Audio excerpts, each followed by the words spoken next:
Écrire une chronique sur la paternité, vous en conviendrez, c'est s'attaquer à un tout petit sujet, un micro-sujet de rien du tout, tout à fait simple à cerner et à boucler en 3 minutes montre en main. Mais puisque vous me le demandez, Jean-Luc, eh bien je relève le défi. Non sans crainte, mais avec plaisir. La paternité, c'est quoi? C'est une réalité biologique d'abord, juridique ensuite. Et bien sûr, c'est une réalité profondément existentielle.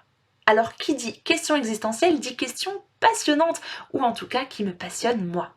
Parce que c'est toujours bien, en tant qu'être humain, pour savoir où l'on va, de savoir d'où l'on vient.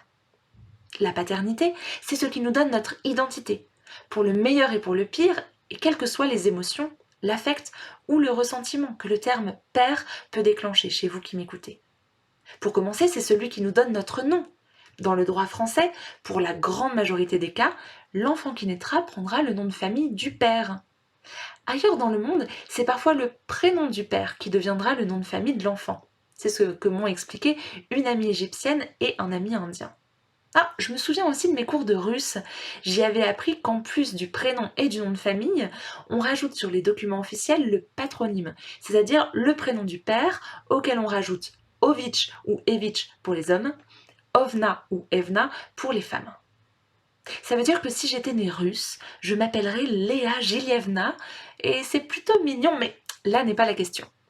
Tout ça, ce n'est évidemment pas un cours sur l'histoire et l'interculturalité, c'est juste pour nous rappeler que notre identité est indéniablement liée à cette notion de paternité. Or, la paternité, nous dit le dictionnaire, c'est le fait d'être père. En revanche, ce que ne nous dit pas le dictionnaire, c'est comment on le devient père.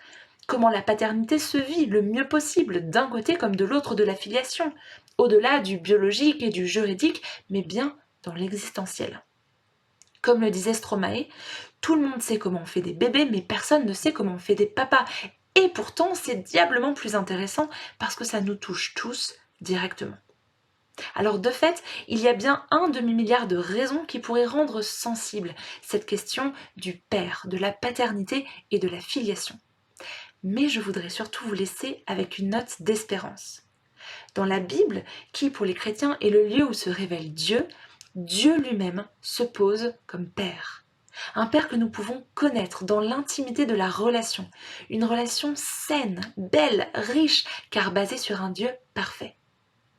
Dans un joli jeu de mots en grec ancien, l'apôtre Paul dira que c'est de Dieu le Père que toute famille dans le ciel et sur la terre tire ultimement son nom. Ton patera, passa patria. Si on lui laisse cette place paternelle, parentale, Dieu lui-même peut être celui qui fonde notre identité.